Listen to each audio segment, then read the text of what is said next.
అందరికీ నమస్కారం అండి. ముందుగా మన యూట్యూబ్ ఛానల్‌కు స్వాగతం. ఈ వీడియోలో మనం కార్తీక పురాణం యొక్క 21వ అధ్యాయం గురించి తెలుసుకుందాం. పురంజయాపజయం.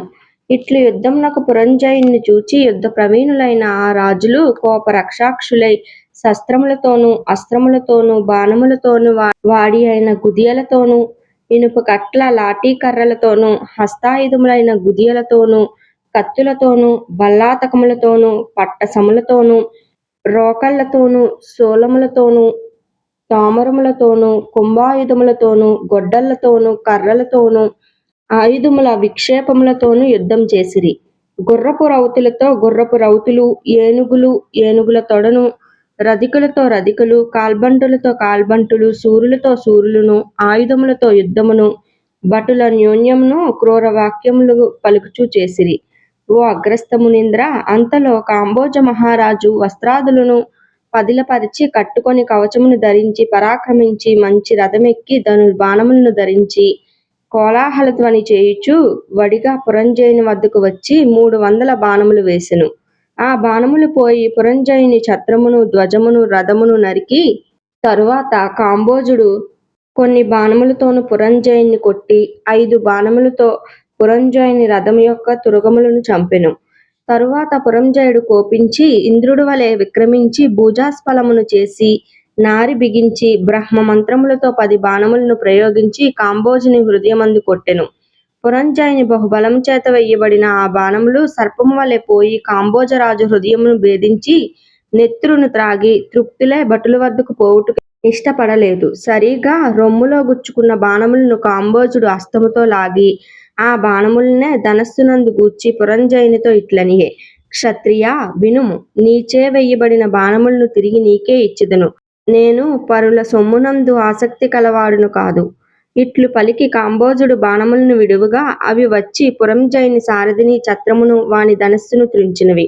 పురంజయుడు మరి ఒక ధనస్సును గ్రహించి నారిగట్టి రెక్కలతో కూడిన బాణములను పుచ్చుకొని ధనస్సుకు చేర్చి నారిని చెవి వరకు లాగి కోపంతో కాంబోజునితో ఇట్లనియే: రాజా, సూర్యుడు వౌదువుగాని యుద్ధమందు ధైర్యంతో ఉండుము. నా చేత కొట్టబడిన బాణములనే తిరిగి నాకిచ్చినావు. నీ వంటి నీచులకు ప్రతిదాన విధి తెలియునా? నేనిప్పుడు నీకు 1000 బాణములను 20 ఇచ్చుచున్నాను. ఇట్లు పలికి పురంజయుడు బాణములను విడిచెను.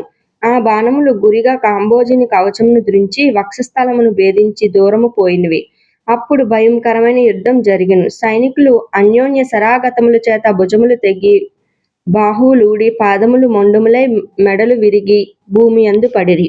అన్యోన్య శరాఘతముల చేత ఏనుగులు తొండములు తెగినవి, గుర్రములు తోకలు తెగినవి, కాల్బంట్లు హతులైరి, రథములు చక్రములతో సహా చూర్ణములాయెను. కొందరు తొడలు తెగి నేలపడిరి, కొందరు కంఠములు తెగి కూలిరి.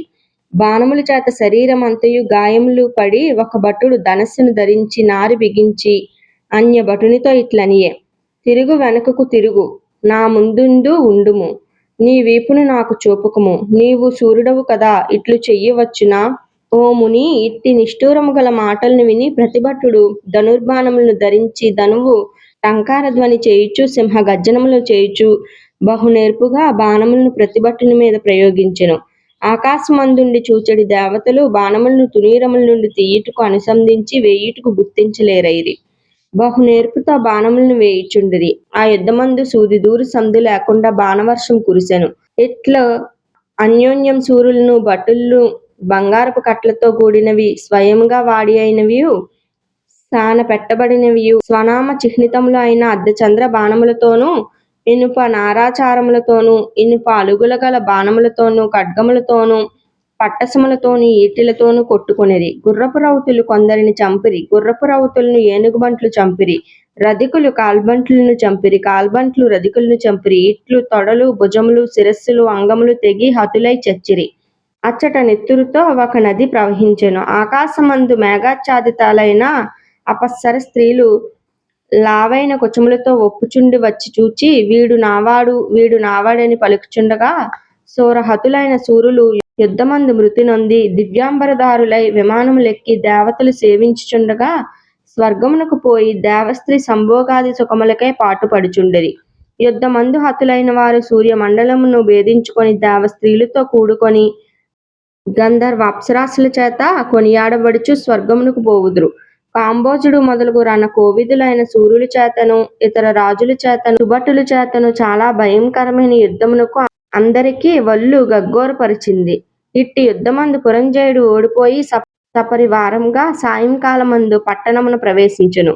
రాజులను యుద్ధ భూమిని వదిలి కొంచెం దూరంలో డేరాలు వేయించి వాటి యందు ఉండిరి. యుద్ధభూమి భూత ప్రేత పిశాచ బేతాళములతోడను నక్కలతోడను రాబందులతోడను గద్దలతోడను మాంసాసనులతో ప్రకాశించు ఉండెను. కాంబోజరాజునకు 13 అక్షోహిణీల సేనయున్నది. 3 అక్షోహిణీల సేన హతమైనది. పురంజయుడు తాను యుద్ధమంతోడుటకును తన రాజ్యం శత్రు రాజుల చేత ఆక్రమించబడుటకును చింతించుచుండెను. ఇట్లు చింతించుచు ముఖం వాడిపోయి చింతచే ఏమీయు తోచకున్న పురంజయునితో సమస్త విద్యా పారంగతుడైన సుశీలుడు అను పురోహితుడిట్లు పలికెను. ఓ రాజా, శత్రుబంధంతో సహా వీరసేన మహారాజును జయకోరిచితివేని విష్ణుమూర్తి సేవ చెయ్యుము. ఇప్పుడు కార్తీక పౌర్ణమి, నిండు పౌర్ణమి, కృత్తికా నక్షత్రములతో కూడినది కాబట్టి ఇది అలభ్య యోగము. ఈ కాలమందు పుష్పముల చేత హరిని పూజింపుము. విష్ణు సన్నిధిలో దీపము పెట్టుము. హరి ముందు గోవింద, నారాయణ మొదలైన నామములను పాడుచు నాట్యము చెయ్యుము. సుశీలుడిట్లు చెప్పెను. కార్తీక వ్రతం ఆచరించితివేని హరి తన భక్తులను ఆపత్తులు లేక రక్షించుట కొరకు తన 1000 అరలు గల విష్ణు చక్రం పంపును. కార్తీక మాసమందు చేసిన పుణ్య మహిమను చెప్పుటకు ఎవ్వనికి తరమవదు. నీ అధర్మ వర్తనం వలన అపజయం కలిగింది. ఇక ముందు సధర్మ పరుడు కమ్ము. అట్లైనా కొని ఏడదగినవాడు అగుదవు. ఓ రాజా, కార్తీక వ్రతం ఆచరించుము.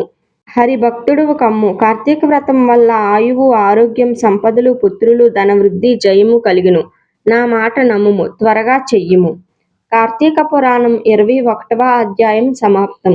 తరువాత వీడియోలో మనం కార్తీక పురాణం యొక్క 22వ అధ్యాయం గురించి తెలుసుకుందాం. ధన్యవాదములు.